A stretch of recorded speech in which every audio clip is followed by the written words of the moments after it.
Birashoboka ko iyo bigenda ukundi u Rwanda rwari kuba rutandukanye nk'uko rumeze ubu, haba mu bukungu ndetse n'ibikorwa remezo. Icyakora si uko byagenze, kuko mu 1916 byayoyotse byose ubwo Umudage wa nyuma yakuraga ikirenge ku butaka bw'u Rwanda, akagenda ashisha itabona mu masasu menshi n'imyambi by'Ababiligi n'Abongereza. Abadage batsindwa n'Ububiligi mu 1916, u Rwanda rugahabwa Ububiligi.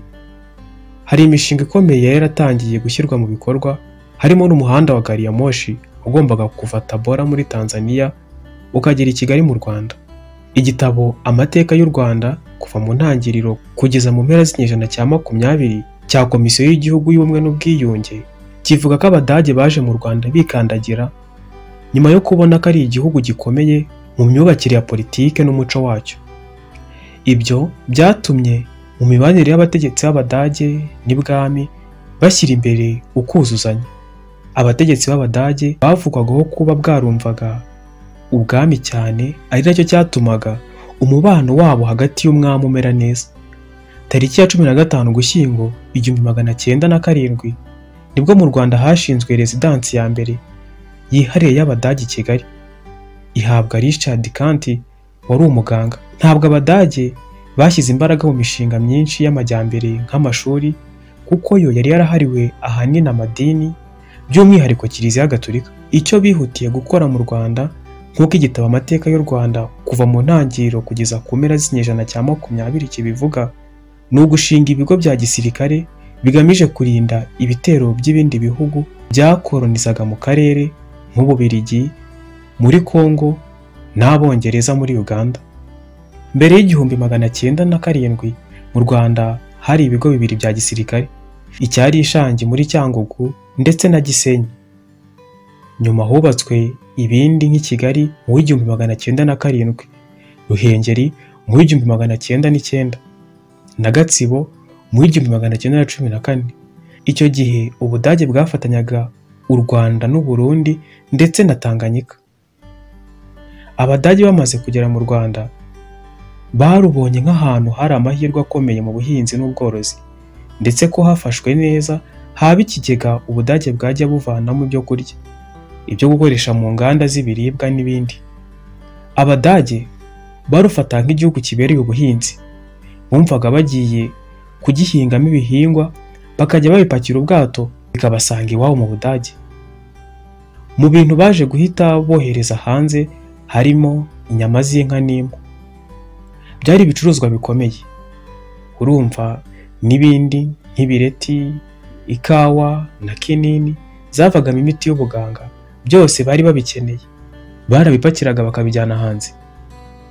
Gariyamoshi niwo mushinga ukomeye w'amajyambere Abadage batekereje mu Rwanda.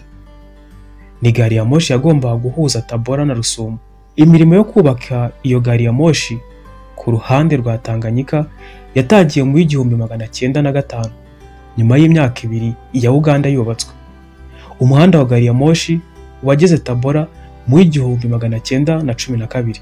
Igice cyari kiruhije kurusha ibindi guhuza Tabora n'ikiyaga cya Tanganyika cyarangiye muri Gashyantare 1914, aribwo hatangiye kwiga uko yakomeza ikagera mu Rwanda ndetse no mu Burundi. Bivugwa ko uwo mushinga wari ushyigikiwe na guverineri wari ushinzwe Afurika ndage y'Uburasirazuba. Uwo guverineri yari amaze iminsi asuye u Rwanda, ari kumwe n'umuhanga wagombaga kwiga uko uwo mushinga wa Gariyamoshi uzakorwa. Umuhanda Tabora Rusumo kandi wari waremewe n'ubutegetsi bw'Ubudage i Berlin, ukaba wari kuba ufite ibirometero 450 uvuye Tabora kugera ku Rusumo, aho umugezi wa Rubavu uva mu Burundi n'uw'Akagera wo mu Rwanda bihurira. Hatekerezwaga ko muri iyo migezi yombi hashyirwamo inzira z'ubwato bupakira abantu n'ibicuruzwa. Ni ukuvuga ko Gariyamoshi yari kugarukira ku Rusumo, ibicuruzwa bikajya bihagera cyangwa bihava bipakiwe mu bwato bikagezwa mu Rwanda no mu Burundi hagati. Abadage bifuzaga kubaka umuhanda wa Gariyamoshi Tabora Rusumo nk'umusaruro w'ubuhinzi n'ubworozi mu Rwanda ugezwe ku nyanja. Icyokora Icyo gitekerezo hari abataragishyigikiye, harimo Padiri Van wari umumisiyonari Burundi. We yavuze ko ahubwo umuhanda wa Gariyamoshi wakubakwa ugakomeza ukagera Bujumbura, ugakomeza kandi ukagezwa mu Rwanda no ku kiyaga cya Kivu. Mu busesenguzi bwe ngo byari gutuma hiyongeraho ibirometero bishya 200 uvuye Rusumo, ibintu yumvaga bidahenze ushingiye ku nyungu zari kuvamo. Uwo mupadiri yavugaga ko umuhanda wa Gariyamoshi nugera ku kiyaga cya Kivu uzafasha Abadage kugeza ku nyanja byoroshye umusaruro w'ubuhinzi n'ubworozi ndetse n'ibindi bicuruzwa bivuye muri Kongo mbirigi. Uwo mushinga wageze igihe cyo gushyirwa mu bikorwa intambara ya mbere y'isi yose itangiye gututumba, kuko byageze mu 1915 ingabo z'Abadage zariho zirwana n'Abongereza n'Ababirigi bashaka kwigarurira uduce tw'Abadage mu burasirazuba bwa Afurika. Mu gihe intambara yari itangiye, hari enjenyeri wari waroherejwe na leta y'Abadage muri Gisaka n'ikipe y'imufasha biga neza uko umushinga uzatangira. Bahamaze amezi 4 bigaho inzira ya Gariyamoshi yari kunyura.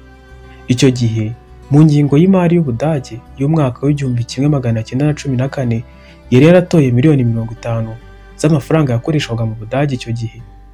Ayo mafaranga yari inguzanyo yo kubaka Gariyamoshi Tabora Rusumo. Ingabo z'Abadage zimaje gutsindwa, u Rwanda n'u Burundi bikigarurirwa n'Ububirigi, naho Tanganyika ikigarurirwa n'Abongereza. Wa mushinga wa Gariyamoshi wahise uburizwamo. Umuhanda wa Gariyamoshi Abadage bashaka kubaka mu Rwanda ubundi byari uguhangana n'Abongereza bari baramaze kubaka umuhanda wa Gariyamoshi ugera ku kiyaga cya Victoria. Bisa nkaho Ububirigi n'Ubwongereza byishishaga cyane Ubudage n'imishinga yabo mu karere k'ibiyaga bigari. Ariyo mpamvu ibyo bihugu byashyize hamwe imbaraga mu ntambara ya mbere y'isi yose ngo Ubudage butakaza igice bwari bwarafashe. Ababirigi n'Abongereza bafatanyije kurwanya Abadage mu karere. Nyuma y'intambara ya mbere y'isi yose mu 1922, Abongereza bashumbushijwe 1/4 cy'u Rwanda mu burasirazuba, batwara igice cy'Igisaka.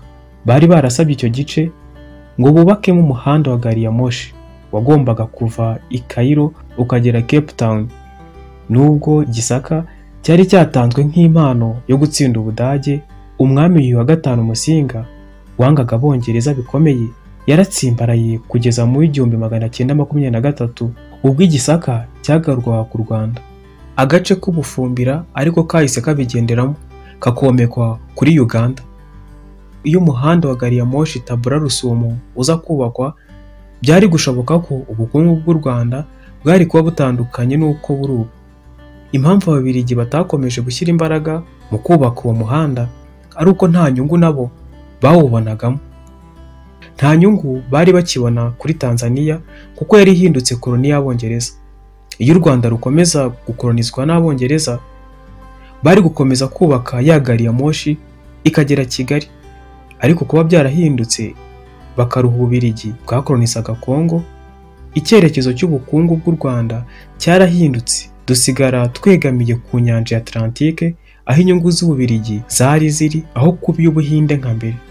Izo nzozi z'umuhanda uva muri Tanzania ukagera mu Rwanda zongeye kubyutswa mu mwaka wa 2018 ubwo ibihugu byombi byemeranyaga kubaka umuhanda uva Isaka ukagera i Kigali, ureshya na kilometero 532, uzubakwa na miliyari 3.5 z'amadolari. Kongo yatangiye gusaba ko mu gihe uwo muhanda waba ugeze mu Rwanda wakomeza ukagezwa n'i Rubavu na Goma, ukifashishwa mu buhahirane hagati y'ibice byo mu burasirazuba bwa Kongo n'icyambu cya Dar es Salaam ku nyanja y'Abahinde.